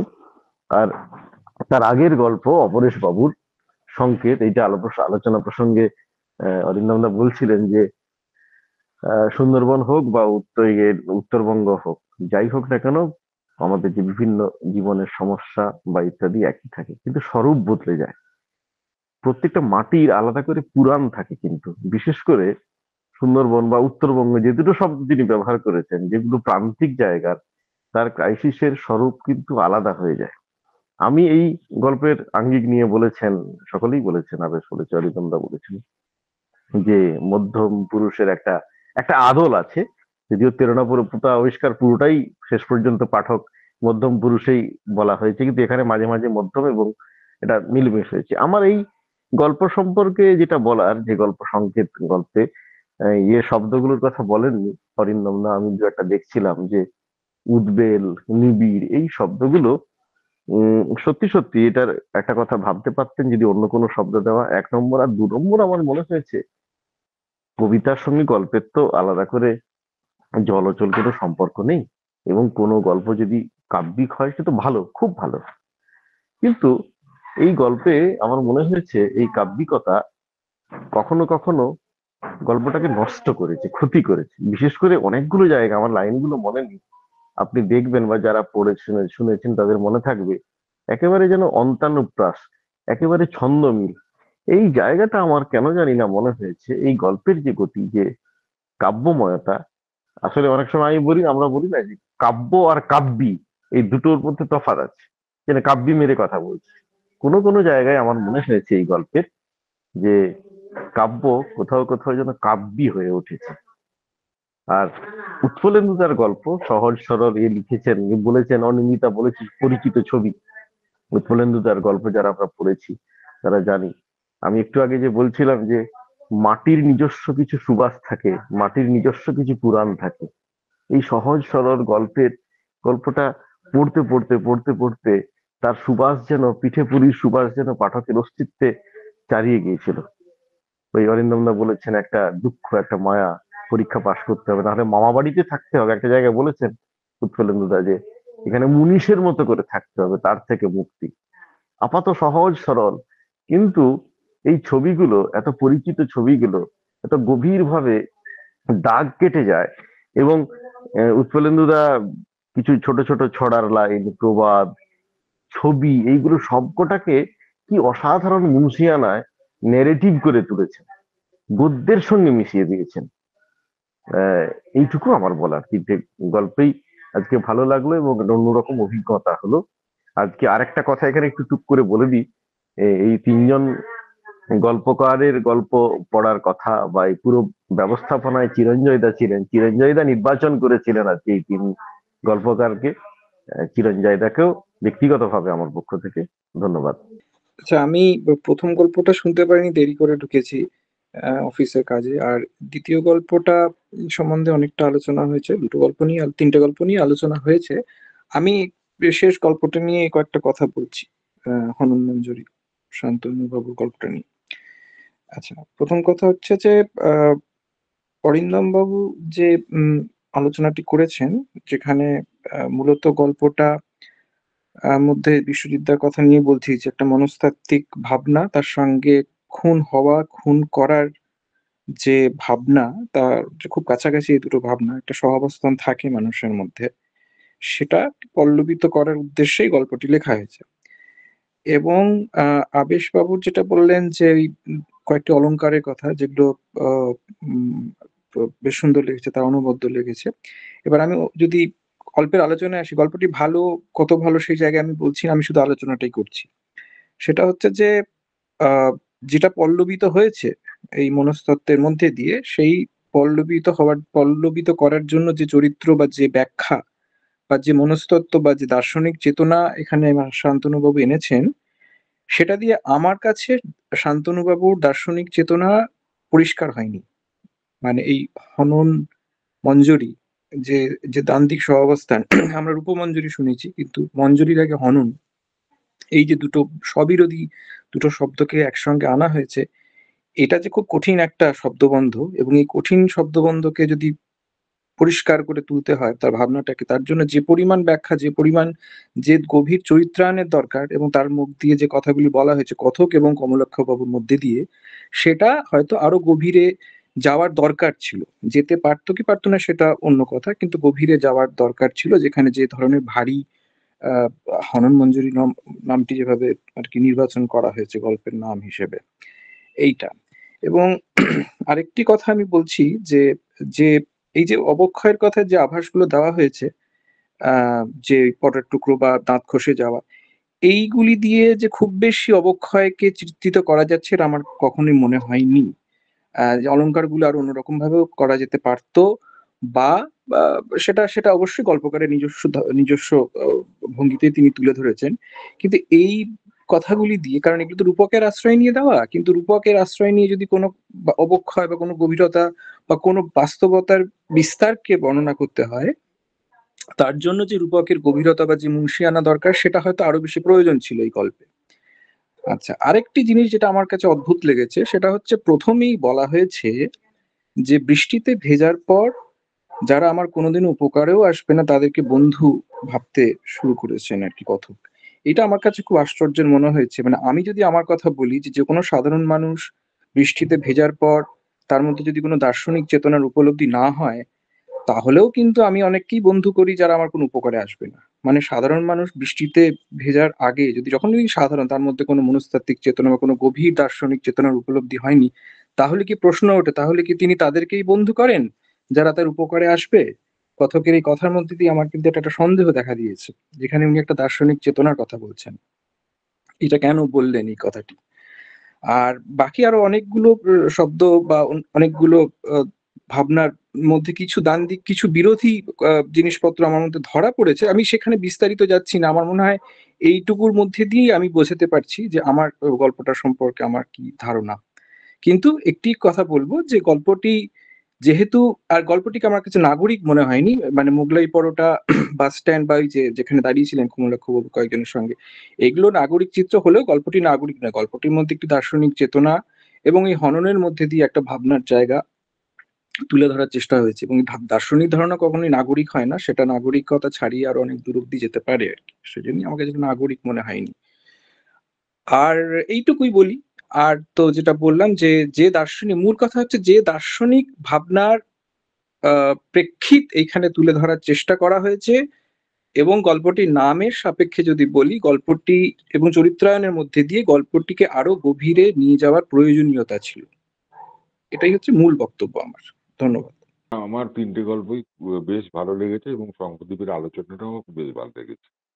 ফলে আমাদের এরকম আলোচনা এবং বিভিন্ন ধরনের আলোচনা, ভালো লাগা, ভিন্ন মত, এই জন্যই তো আমরা এই আসরটা বসি। আমি এই আসরে যারা গল্পাজ পড়লেন তাদের ধন্যবাদ। আপনারা যে আমাদের জন্য সময় দিয়েছেন, এবং আমাদের পরবর্তী অনুষ্ঠানগুলোয় যদি আপনারা যোগদান করেন আমাদের খুব ভালো লাগবে। তিনজনই উৎপলেন্দুকে আমি অনেকদিন ধরে চিনি, ওর হাত তো খুব ভালোই। বাকি দুজনের সাথে পরিচিত হলাম, দুজনেই যথেষ্ট ভালো। হ্যাঁ, একটু তো ক্রিটিক্যাল আলোচনা হওয়ার দরকার, কারণ যেহেতু এখানে যারা আছেন তারা প্রায় প্রত্যেকেই লেখক। হুম, এমন নয় যে শুধু পাঠক কেউ আছেন, শুধু পাঠক বোধহয় এখানে কেউই নেই। ফলে তো গল্পগুলো আলোচনার ক্ষেত্রে যদি খুব গভীর পর্যন্ত যাওয়া যায়, তাহলে সেটা আমাদের নিজেদের জন্যই খুব ভালো হয়। এইটুকুই। আর ওই মধ্যম পুরুষের লেখা নিয়ে আমার হঠাৎ মনে পড়ছিল সন্তোষ কুমার ঘোষের 'রেণু তোমার মন' বলে একটি উপন্যাস আমি পড়েছিলাম। পুরোটাই ওই মধ্যম পুরুষে লেখা। একটি অসাধারণ লেখা। আমার ওই উপন্যাস কখনো আর ভুল হবে না। মানে বিস্মৃতিতে যাবে না। এত সুন্দর লেগেছিল। সেটা হঠাৎ মনে পড়ল যে মধ্যম পুরুষ নিয়ে লেখা অনেক লেখাই আছে। তো সন্তোষ কুমার ঘোষের 'রেণু তোমার মন' পড়েছিলাম। আচ্ছা, ৩ টে গল্প সম্পর্কে আমার তো কোনো সেইভাবে যেহেতু আমি সঞ্চালনা করছি, সেহেতু আমার ক্রিটিক্যাল হওয়ার জায়গাটায় আমি নিজেকে রাখছি না। আমি এইটুকুই বলবো যে ৩ টে ভিন্ন, ভিন্ন ধরনের গল্প শুনতে পেলাম। এবং স্বীকার করতে কোনো বাধা নেই যে আমি এর আগে আপনাদের কোনো গল্প পড়িনি। হ্যাঁ, আমার পড়ার গণ্ডীটা ছোট, সীমাবদ্ধ। ফলত আমি কারোর গল্প সেভাবে পড়িনি। আজকে আমার কাছে ৩ টি গল্পই তাই জন্য নতুন লেগেছে। ৩ জনের গল্পই ৩ রকম ভাবে ভালো লেগেছে। মানে চিন্তার বিষয় হয়েছে। আমি এটা নিয়ে চিন্তা করব। এবং যেহেতু কথামালার ইউটিউব চ্যানেল ভাষা ও ভবিষ্যতে এই পুরোটাই আ থাকবে। পুরো অনুষ্ঠানটা রেকর্ড করা থাকবে। আবার করে শোনা যাবে। সেহেতু আমাদেরও সুযোগ থাকবে গল্পগুলোকে আবার শোনার। আবার শোনার। আবার কেন ভালো লেগেছে বা কোন কথাটা কোথায় আমার মনে হয়েছে অন্যরকম হলে ভালো হতো। গল্প তো সবসময় সাবজেক্টিভ। সাহিত্যকে আমার নিজস্ব মত বলে কখনোই অবজেক্টিভলি দেখা যায় না। মানে ২+২ ৪ হবে এটা তো সাহিত্য নয়। তো সাহিত্য ব্যাপারটা পুরোপুরি সাবজেক্টিভ। আমি আমার ব্যক্তিগত জায়গা থেকে বলছি যে কথামালা বা যেকোনো গল্প অনুষ্ঠান যেগুলো রেকর্ডেড থাকে, আমি ওগুলো বারবার শুনি। শুনে নিজের মনের মধ্যে একটা ধারণা, একটা অবয়ব খাড়া করতে চেষ্টা করি। এক্ষেত্রে আজকের অনুষ্ঠানও তার ব্যত্যয় হবে না। এবার আমি আবার অনুরোধ জানাচ্ছি, যদি আপনাদের কারোর কিছু বলার থাকে, যদি বলেন ভালো। তা না হলে আমি আজকে যে ৩ জন লেখক আমাদের মধ্যে এসেছেন, তাদের বলব তাদের অনুভূতির কথা কিছু বলুন। আজ এসে কেমন লাগলো? গল্প পড়ে আমাদের সঙ্গে সন্ধ্যেটা কাটিয়ে কেমন লাগলো? এক, এক করে যদি বলেন। আমি শান্তনু ভট্টাচার্যকে দেখতে পাচ্ছি। আমি ওনাকেই অনুরোধ করছি। একটু বলুন। আমার তো খুব ভালো লাগছে। এই প্রথম আমি কথামালা এরকম দূরাভাষিক যে অনুষ্ঠান তাতে এলাম। আমার চেনা মানুষ অনেকে আছেন, বিশ্বজিৎদা আছেন, আমাদের চিরঞ্জয়দা আছেন, শঙ্খদীপ বললো একটু আগে, আমার খুব ভালো লাগলো। আরো অনেকেই আছেন যারা মুখ চেনা। আমার খুব মানে আমি খুব সমৃদ্ধ হলাম যে এত সুন্দর একটা আলোচনা, এরকম শীতের সন্ধ্যা, বাইরে থমথমে ঠান্ডা, তার মধ্যে আমি ঘরে বসে গল্প পড়ছি আর আপনারা শুনছেন। এটাতে আমার আমার কাছে একটা অন্যরকম অনুভূতি। এবং এত সুন্দর আলোচনা হচ্ছে, গল্পটা, আমার গল্পটা শোনার সঙ্গে সঙ্গে বেশ কয়েকজন, বিশ্বজিৎদা, শঙ্করদীপ আমার বন্ধু, তারপর অরিন্দম বাবু বললেন আপনি সুন্দর সঞ্চালনা করছেন। আমার খুব ভালো লাগছে, মানে খুব সমৃদ্ধ হলাম। এই গল্পটা আমার একটু পুরনো গল্প, বেশ কয়েক বছর আগে লেখা। তো আমি খুব সমৃদ্ধ হলাম। আমাদেরও আনন্দ হলো শুনে। আচ্ছা, উৎপল বাবু কিছু বলবেন? উৎপল বাবু। যেটা হচ্ছে বেশ অনেকদিন পরে এরকম একটা ব্যাপার সবাই পড়লেন, খুব ভালো লাগলো। বিশেষ করে শান্তনুর গল্প আগে আমি কখনো পড়িনি, কিন্তু ওর যে ট্রিটমেন্ট খুব ভালো লাগলো আর কি। আর পরেশ, ও এখন বয়স কম, আরো বেশি ভালো লিখবে। শান্ত এই মধ্যম পুরুষের গল্প তো আমরা ওই প্রেমেন্দ্র মিত্রের মধ্যে দেখতাম, কিছু বোধহয় সন্তোষ ঘোষও লিখেছিলেন। তো এই যে ফিরে আসাটা, এটা খুব ভালো লাগলো। আর আমার গল্প প্রায় 40 বছর আগের লেখা। আমি নতুন গল্প লেখার খুব ইচ্ছে ছিল, আমার একটা পারিবারিক সংকট চলছে, পারিনি। তো অংশগ্রহণ করতে পারলাম, এই জন্য একটু আমি একটু অক্সিজেনও পেলাম আর কি। তো আপনাদের সবাইকে আমার নমস্কার, প্রীতি, শুভেচ্ছা জানাচ্ছি। এবং এই আমাকে যে নির্বাচন করলেন, চিরঞ্জয়, সুকান্ত, সুকান্ত নিজে আমাকে ফোন করেছিল। সত্যি সত্যি খুব ভালো লাগলো, মানে বছরের শুরুতে এইরকম এই যে গল্প শুনতে পাওয়া, এই মানে সবাই মিলে যে আমরা একটা গল্পের মধ্যে ছিলাম, সকাল হলেই তো অন্য গল্পে প্রবেশ করি, এই মুহূর্তটা খুব ভালো লাগলে। আপনাদের সবাইকে আমি নমস্কার জানাচ্ছি। আপনি এসেছেন 40 বছর আগে লেখা গল্প পড়ে শুনিয়েছেন, কেউ তো সেরকম ভাবে মনেও করেননি যে এটা এত পুরনো গল্প। খুবই ভালো লাগলো। পরবর্তীতে আপনার আধুনিক কালে লেখা কোনো গল্প আমরা নিশ্চয়ই শুনবো। এরপর আমি একটু অখিলেশ বাবুকেও বলবো যে যদি আপনি কিছু বলেন। এই প্রথম অনলাইন গল্প পাঠে অংশগ্রহণ করলাম, এর জন্য চিরঞ্জয় বাবু, সুকান্ত বাবু, তাদেরকে ধন্যবাদ জানাচ্ছি। এবং উৎপল দা আমার প্রায় কাছেই থাকেন, এবং ছোটবেলা থেকে আমরা সুন্দরবনের যে দুজন গল্পকারের লেখা আমি সবচেয়ে বেশি পড়েছি, তার মধ্যে উৎপলেন্দু মণ্ডল একজন, এছাড়া প্রসাদ মণ্ডল আছেন, যাদের লেখার মধ্যে সুন্দরবনের ওই একদম মাটির ছোঁয়া, মাটির গন্ধ, এবং সুন্দরবনের মানুষের বিশেষ করে দারিদ্র পীড়িত যে যন্ত্রণা ক্লিষ্ট জীবন, সেই জীবনগুলোকেই ওই ওনাদের লেখার মধ্যেই পেয়েছি। উৎপলদা তার মধ্যে অন্যতম। আজকে ওনার গল্পটাও খুবই ভালো লাগলো, কারণ উৎপলদার এই ধরনের গল্প পড়েছি, তবে এই গল্পটা আমার একটা, এই বিশেষ করে শীতকাল সামনে, মকর সংক্রান্তি আসছে, সেই ছোটবেলার স্মৃতিগুলো আমাদেরকে যেন আঁকড়ে ধরলো আবার। আমার নিজস্ব ছোটবেলার স্মৃতিগুলো খুব মনে পড়ছিল, যে মা পিঠে করছে, উনুনের পাশে আমরা ভাই বোন বসে আছি গোল হয়ে, এবার পিঠে যখন তেলে ছাড়া হচ্ছে, পিঠে ফুলে ওঠে যখন, তখন মা বলছে দেখ তো পিছন দিকে শিয়াল বোধহয় পেট ফুলে গেছে। দেখে আমরা আবার ওইগুলো দেখার জন্য ছুটে ছুটে যেতাম।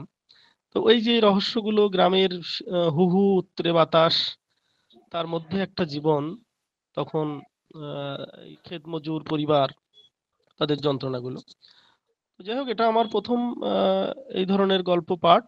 এবং আপনারা আমার গল্পের যে পাঠ প্রতিক্রিয়া দিয়েছেন, আমি সাধারণত এই ধরনের, বিশেষ করে সন্তোষ কুমার ঘোষ বা আমাদের কি বললেন যেন, প্রেমেন্দ্র মিত্র, হ্যাঁ প্রেমেন্দ্র মিত্রের লেখা আমি সেইভাবে পড়া হয়নি গদ্য, ওনার কিছু কবিতা আমি পড়েছি। আর সাধারণত আমি সুন্দরবনে জন্ম বেড়ে ওঠা বলেই সুন্দরবনকে সাবজেক্ট করেই লিখি বিভিন্ন আঙ্গিকে। তো তুমি দিয়ে এটা আমার মধ্যম পুরুষে লেখা, এরকম আরো অনেক গল্প আছে, বিশেষ করে সুন্দরবনের লোকাল ডায়ালেক্ট নিয়ে একদম থরলি এরকম ধরনের গল্প অনেকগুলো আছে আমার। তো যাই হোক, সুন্দরবনের ওই জল যন্ত্রণা, যখন প্রাকৃতিক বিপর্যয় আসে, তখন মানুষের যে যন্ত্রণাগুলো হয়, যখন এখানে আমি দেখাতে চেয়েছি একজন বাবা, সে একা বাড়িতে থাকে, কিন্তু সেই সময় যখন সুন্দরবনে প্লাবন আসে, সেই প্লাবন এলে তার যে জীবন যন্ত্রণা এবং তার পরিজনের কথা মনে পড়ে, তার নিজস্ব জীবনকে, সে জীবন বৃত্তকে ঘুরে মানে পিছন ফিরে দেখছেন, যে এক সময় আমি কেমন ছিলাম, বাবা মৌলে ছিল, তারপরে তার বিয়ে হলো, সে সংসার টিকলো না, আবার নতুন করে বিবাহিত হলেন, হয়ে আবার নতুন করে সেই জীবনকে আবার নতুন করে জীবনের স্বাদ পাচ্ছেন। পূর্ববঙ্গ থেকে আসা একটা বাস্তু পরিবার, সে তারা এখানে আবার নতুন করে শিকড় ছাড়তে চাইছে, বংশের শিকড়। এইসব নস্টালজিয়া গুলো আমার গল্পের মধ্যে সাধারণত আমি আনার চেষ্টা করি, যেটা আমার যাপিত জীবন থেকেই আসে। তো যাই হোক, এই গল্পটা আমারও প্রায় এই আয়লার সমসময়ের লেখা, প্রায় 10-15 বছর আগের লেখা। তবু যাক, আপনাদের সামনে পাঠ করলাম, আপনাদের পাঠ প্রতিক্রিয়া পেয়ে আমার খুব ভালো লাগলো। এরকম যদি আবার কখনো সুযোগ পাই, আশা করি একটু অন্য ধরনের গল্প পড়ার চেষ্টা করব আর কি। ধন্যবাদ সবাইকে। হ্যাঁ, আপনাকেও অজস্র ধন্যবাদ। আসলে যারা লেখালেখি করেন, সৃষ্টিশীলতার সঙ্গে যারা যুক্ত, তারা সাধারণত একটু নির্জনে থাকতেই ভালোবাসেন। আলোর তলায় দাঁড়ানোর জন্য যে পারফর্মিং আর্ট যেটা আর কি, সেটা তো আর সাহিত্য নয়। পারফর্মিং আর্টের সঙ্গে যারা যুক্ত, তারা আলো ভালোবাসেন। সাধারণত যারা সৃষ্টি করেন, আঁকেন বা লেখেন, তাই করেন, তাদের একটু নির্জনতা প্রয়োজন বেশি, অবশ্যই আপনার সঙ্গে আমি সম্পূর্ণভাবে সহমত। যাই হোক, আজকে আমার মনে হলো 3টি গল্পই আমাদের বেশ জমাবে, তারপরে শুনবো এগুলো। এরপরও যদি কারোর কিছু আর বলার থাকে বলবেন। সবাইকে আবারও বলে রাখছি, 15 এবং 16ই ফেব্রুয়ারি আমাদের কথামালার বার্ষিক গল্প উৎসব হবে 2 দিন ধরে, বৌদ্ধ ধর্মাঙ্কুর সভা, বউবাজার থানার পেছনে। এখানে গল্প উৎসবের গল্পপাঠ যেমন হবে তেমন বিভিন্ন আলোচনা হবে এবং আলোর তলায় দাঁড়াতে না চাইলেও আমি বলবো সবাইকেই আসতে, একটু শুনবেন, একটু আমরা পরস্পর মত বিনিময় করতে পারি। সামনাসামনি দেখা হলে অনেক বেশি খুলে কথা বলা যেতে পারে, তাই না? সেইটুকু অন্তত ভালো লাগবে। এমনি আমাদের বাংলা সাহিত্য জগতের একটা কি বলবো সেগমেন্টেশন হয়ে যাচ্ছে বড্ড, এত ফ্র্যাগমেন্ট, এত সেগমেন্টেশন আর ঠিক নয়। আসুন আমরা সবাই মিলে আনন্দ করব। সবাইকে আবার জানিয়ে রাখছি আমাদের কথামালার এই বার্ষিক উৎসব প্রধানত সহযোগিতায় থাকছে ভাষা ও ভবিষ্যৎ, সোমশুভ্র গাঙ্গুলি, এবং আমরা আমাদের মধ্যে অমিত ভট্টাচার্য সভাপতি এবং সুকান্ত গঙ্গোপাধ্যায় সম্পাদক এদের তো পাচ্ছি। আপনারা এলে আমাদের অনুষ্ঠানটা স্বয়ং সম্পূর্ণ হবে, সর্বাঙ্গ সুন্দর হবে। সবাইকে নমস্কার জানাচ্ছি। আজকে 3টে গল্পই খুব ভালো লেগেছে, বিশেষ করে দক্ষিণ 24 পরগনার একটু পরিবেশ, যেগুলো আমরাও মোটামুটি জানি, কিন্তু সেগুলো গল্পের মাধ্যমে আবার নতুন করে পাওয়া, সেটার মধ্যে একটা ভালো লাগা তো আছেই। উৎপলেন্দু বরাবরই সুন্দরবন ঘেঁষা। আমি ওকে অনেকবার বলেছি যে তুমি তো কলকাতায় এখানে এত বছর ধরে চাকরি করলে, তা তুমি কলকাতার নাগরিক সমাজ নিয়ে কেন লেখো না? কিন্তু ও ফুৎকারতা উড়িয়ে দিয়েছে। সেটা একদিকে আমার কাছে যেমন মানে ভালো লেগেছে, কারণ ও নিজের মাটি আঁকড়ে পড়ে আছে সাহিত্য জগতে, সেটা বরাবরের জন্য, এবং তার থেকে ও কখনো সরে আসেনি। সে কারণে ওর একটা ওই সুন্দরবনের আবহাওয়া পরিবেশ এই নিয়ে ওর একটা আলাদা মনসিয়ানা তৈরি হয়েছে। সেটাও আজকের গল্পের মধ্যে পেলাম আমরা। অত্যন্ত সুন্দর একটা প্রাকৃতিক পরিবেশের ও বর্ণনা দিয়েছে, তার সঙ্গে একটা গল্পের বুননটাও খুব ভারী চমৎকার, যাতে প্রত্যেকেই আমরা কিছুটা একটা নস্টালজিক ফিল করেছি। অপরেশ বাবুর লেখাটাও বড় ভালো, মানে কাব্যিক লেখা কিছুটা। এবং সবচেয়ে বড় কথা হলো যে উনি একটা জায়গা আমার খুব ভালো লেগেছে, যে ওই কষ্টের মধ্যেও কিন্তু উনি একদম শেষে ওনারই পরিজনদের ওরা কেমন আছে এটা জানতে চেয়েছেন। এই যে নিজের কষ্টের মধ্যেও নিজের কাছের লোকদের সম্পর্কে তার যে কৌতূহল, তাদের ভালো লাগার, তাদের ভালো থাকার যে আশা, এটা ভারী চমৎকার। এর খুবই মানবিক মনে হয়েছে। এছাড়া খুবই কাব্যময় লেখা। শান্তনু বাবুর লেখাটাও ভারী চমৎকার, কিন্তু খুবই প্রণিধানযোগ্য আলোচনা করেছেন শঙ্খদীপ, যেটা আমারও একই মত। আর একটু বিস্তার দরকার ছিল। একজন মানুষ, তিনি বৃষ্টিকে ভালোবাসেন এবং বৃষ্টিতে ভিজলে তার শত্রুকে তিনি ভুলে যান, সবাইকে বন্ধু হিসেবে পেতে চান, কিন্তু তিনি সেই বৃষ্টিতে দাঁড়িয়েই নিজের আত্মহননের কথা ভাবছেন। এটা একটু কন্ট্রাডিক্টরি আরো মনে হয়েছে এই কারণে, কারণ ওই শঙ্খদ্বীপের ওই আলোচনার সূত্র ধরে বলি, সেটা যেহেতু ওই বিস্তারটা গল্পের মধ্যে আর একটু দরকার ছিল। তো যাই হোক, 3টে গল্পই আমাদের খুব ভালো লেগেছে। আপনারা যারা গল্প শুনেছেন তারাও নিশ্চয়ই এনজয় করেছেন। আমরা এইরকম মানে অনলাইন অফলাইন এই আমাদের যে অনুষ্ঠান সূচি আমরা চালিয়ে যাব, আপনারা সঙ্গে থাকবেন, এটাই আমরা আশা করি। কথামালা আয়োজিত গল্প উৎসব 2025। নমস্কার বন্ধুরা, গত বছরের মতো এবারও কথামালা আয়োজন করছে গল্প উৎসব।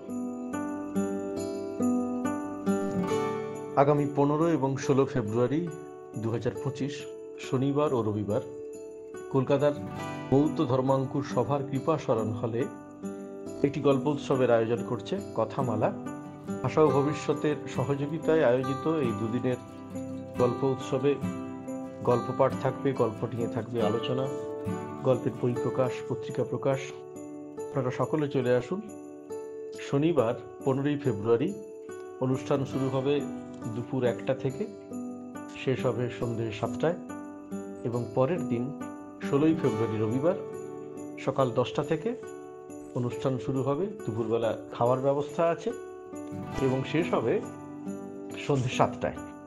বৌদ্ধ ধর্মাঙ্কুর সভা ঠিক বো ব্যারাকের মুখে, বউবাজার থানার পেছনে। কেউ যদি মেট্রো করে আসেন, সেন্ট্রাল এভিনিউর মেট্রো স্টেশনের 1 নম্বর গেট দিয়ে বেরিয়ে হেঁটে একটুখানি, তাহলে দেখা হচ্ছে বন্ধুরা। সকলে আসছেন কথামালা গল্প উৎসব 2025-এ। 15-16 তারিখে, ফেব্রুয়ারির 15-16 তারিখের যে গল্প উৎসব, তাতে আপনারা সকলে আসবেন। আমরা অত্যন্ত আশা নিয়ে আছি আপনাদের সবার সাথে দেখা হবে। আমরা নিজেদের মধ্যে আরেকটু নিজেদের সম্পর্ক স্থাপন করতে পারবো, নিজেদের মধ্যে আলোচনা করতে পারবো, আর গল্প আলোচনা এগুলো তো মঞ্চে হবেই। আমরা সবাই সেগুলো এনজয় করতে পারবো একসঙ্গে। আমি ছোট্ট একটা কথা, যদিও অমিতদা বলেছেন, শেষ করেছেন, যে একটা ছোট্ট কথা, সেটা হচ্ছে আমাদের এখানে যে দুদিনের অনুষ্ঠান, যারা বিশেষ করে দূর থেকে আসছেন, কারণ আপনারা অনেকেই আছেন সুন্দরবনের, যারা আপনারা হয়তো সোনারপুরে থাকেন, কিন্তু আপনাদের বন্ধু বান্ধবদের বলুন, এবং আমাদের রাত্রিবাসের ব্যবস্থা আছে। একটু আগে আমাদের জানালে, উজ্জ্বলদার সঙ্গে কথা বললে, আমাদের শনিবার রাত্রিবেলা এখানে থাকবার ব্যবস্থা আছে। একসঙ্গে আড্ডা দেবো, খাবো, গল্প শুনবো, গল্প নিয়ে আড্ডা হবে। লোকজনকে বলুন। এটা খুব গুরুত্বপূর্ণ কথা, কারণ আপনারা যদি সুন্দরবনের ওদিক থেকে আসেন, তাহলে আপনাদের বাড়ি ফেরাটা একটু অসুবিধের। সেই জন্য আপনারা যদি আমাদের জানিয়ে দেন আগে থেকে, আমরা তাহলে রাত্রিবাসের ব্যবস্থা করতে পারবো। যারা মানে যতজন খুশি আসতে পারেন, আমাদের অবারিত দ্বার। আপনারা শুধু একটু জানিয়ে দেবেন আপনারা কজন আসছেন এবং রাত্রে থাকবেন কি থাকবেন না। ঠিক আছে, তাহলে আজকের মতন অনুষ্ঠান শেষ হলো। শুধু অমিতদাকে একটা প্রশ্ন করে আমি একেবারে ইতি টানবো, একেবারেই ব্যক্তিগত। একটা খুব আনন্দে বৃষ্টিতে ভিজতে একজন মানুষ ভালোবাসেন, মানে এতটাই ভালোবাসেন যে শত্রুকেও তিনি বন্ধু করে নিতে চান। প্রচুর আনন্দেও কি আত্মহননের ইচ্ছে জাগতে পারে না? মনে হয় না যেখানেই শেষ হয়ে যাক, এরপর আর কোনো আনন্দ দরকার নেই? আমি জানি না, আমি জিজ্ঞেস করছি। আমিও ঠিক এটা সম্পর্কে এখনো ভেবে উঠতে পারছি না এই মুহূর্তে, কিন্তু যদি তা হয়ও, তাহলে তার ক্ষেত্রটা রাখতে হবে, ক্ষেত্রটাকে তৈরি করতে হবে। আমি আনন্দের মধ্যে কেন আমি মৃত্যুবরণ করতে চাইছি, সেই ক্ষেত্রটাকে খুব পরিষ্কার নয় এই গল্পে। হ্যাঁ, মানে কিন্তু উনি কিন্তু গল্পের নামটাই এরকমই দিয়েছেন, মঞ্জুরি। ওই শঙ্করদীপ যা বললো, রূপমঞ্জুরি। আমার মনে হয় সবসময় গল্প আগে তৈরি হয়, তারপর তার নাম হয়। তো সেই জন্য গল্পটা, সেই জন্য গল্পটা আগের মানে কনসিডারেশনের জায়গা। গল্পটা যার একটু বিস্তার হতো, হয়তো বিস্তার দরকার ছিল। সেই ক্ষেত্রটা খুব পরিষ্কার নয়, কেন উনি আত্মহনন করতে চাইছেন। এবং যেখানে তিনি শুরু করেছেন যে বৃষ্টিতে ভিজলে আমি সবাইকে আমি ক্ষমা করে দিই, আমি সবাইকে বন্ধু করে নিই, শত্রু রাখি না, এইরকম জায়গা থেকে তার আত্মহননের ওই জায়গাটা একটু কন্ট্রাডিক্টরি লেগেছে আমার কাছে। একেবারেই কন্ট্রাডিক্টরি। ঠিকই, আপনি ঠিকই বলেছেন। আমার মনে হয়েছে যে যেখানে ওনার মনে হচ্ছে যে এই সবাইকে আমি ক্ষমা করে দিই, সবাই আমার বন্ধু হয়ে যান, এইখানেই যদি জীবনটা শেষ হয়ে যায়, তাহলে পরবর্তী এই যে সাইকোলজিটা না অনিন্দিতা, এই সাইকোলজিটা আরো গোলমেলে সাইকোলজি। তুমি যে সাইকোলজির কথা বলছো, আমরা এই সাইকোলজিতে খুব মানে অভ্যস্ত, আমরা দেখতে অভ্যস্ত নই যে একজন মানুষ সাংঘাতিক আনন্দের মধ্যে দিয়ে তিনি নিজের জীবন শেষ করতে চাইছেন। এইটা হয় না, আমি বলছি না। পৃথিবীতে মানুষের মন শ্রীবৃন্দাবন, মানুষের মনে কি হতে পারে কি হতে পারে না, এটা মানে খুবই মানে অস্বাভাবিক অনেক কিছুই হয়। কিন্তু আমার কথা হচ্ছে যে যখন আমি গল্প পাঠ করছি, তখন গল্পের ভেতরে সেই বিস্তারটা থাকতে হবে, এবং সেই ক্ষেত্রটা প্রস্তুত না করলে গল্পটা বিশ্বাসযোগ্য হয়ে ওঠে না। হ্যাঁ, সেটা ঠিক। এইটা হচ্ছে কথা। এটা হয় যে প্রচন্ড আনন্দ হতে পারে, না হওয়ার কিছু নেই। সেটা নিয়ে আমার কোনো অমত নেই। হতেই পারে একজন মানুষ সাংঘাতিক ভাবে আনন্দে তিনি, আমরা এরকম সিনেমাও দেখেছি হ্যাঁ আপনার নাম সিনেমাও দেখেছি এরকম, ওই অপর্ণা সেন আর আমি সিনেমাটার নাম মনে পড়ছে না, আর আমাদের এই অঞ্জন দত্ত ছিলেন একটা, দুটো এইরকম একটা বই আমি দেখেছিলাম, তিনি সমুদ্রে চলে যাচ্ছেন, বিলীন হয়ে যাচ্ছেন, আনন্দ থেকে, তার আগে নাচ করলেন, বিচে নাচ করলেন, তারপর তিনি বিলীন হয়ে যাওয়ার ইচ্ছা প্রকাশ করে বিলীন হয়ে যাচ্ছেন। কিন্তু তার ভেতরে, সেই গল্পটার ভেতরে কিন্তু তার কিন্তু পূর্ব গল্পের যে মানে প্রথম দিকের যে প্লট, তাতে তার দুঃখের একটা জায়গা ছিল, আত্মহননের একটা কারণ আমরা খুঁজে পেয়েছিলাম। এই গল্পে সেই কারণটা আমি চাইছিলাম, সেই কারণটা আমার কাছে স্পষ্ট নয়, আমার এটাই মত। আমার মনে হয়েছে যে শুধু দুঃখেই বোধহয় মানুষ আত্মহত্যা করতে চায় না, না না, হতেই পারে, চায়, মনে হয় যে এরপর আর আর উনি, আমার তো মনে হয় উনি, শান্তনু বাবু তো আর্টিস্ট শুনলাম তো, মানে চিত্রকরদের মানে মনস্তত্ত্ব আমাদের থেকে অনেক আলাদা, আমার মনে হয় আমাদের থেকে অনেক আলাদা সাধারণ মানুষের থেকে। তো সুতরাং আমি ওনার মানে আইডিয়াটাকে আমি নস্যাৎ করছি না, কিন্তু আমার যে ব্যক্তিগত চাহিদা একজন পাঠক হিসেবে, সেইটা আমি ব্যাখ্যা করলাম, যে আমার মনে হয়েছিল যে ওই কারণটা যদি এস্টাবলিশ করা যেত ওই বিস্তারের মধ্যে দিয়ে, সাংঘাতিক যেটা বলেছে, তাহলে আমাদের কাছে গল্পটা অনেক বেশি বিশ্বাসযোগ্য এবং ভালো লাগার জায়গা তৈরি করতো। ব্যক্তিগতভাবে গল্পটা খুব ভালো লেগেছে, ওই জন্য অবশ্যই ভালো, এবং অন্যরকম প্লট, আমরা আজকে তিনটে গল্পই 3 রকম ভাবে পেয়েছি, যেটা আমাদের কাছে ভালো লাগার। সবাইকে ধন্যবাদ, প্রত্যেক গল্পকারকে আমরা অনেক অনেক ধন্যবাদ, এবং আপনাদের আবার কোনো একটা অধিবেশনে আবার আমরা ডাকবো, আশা করি আপনারা যোগদান করবেন এবং নতুন নতুন গল্প নিয়ে আমাদের শোনাবেন।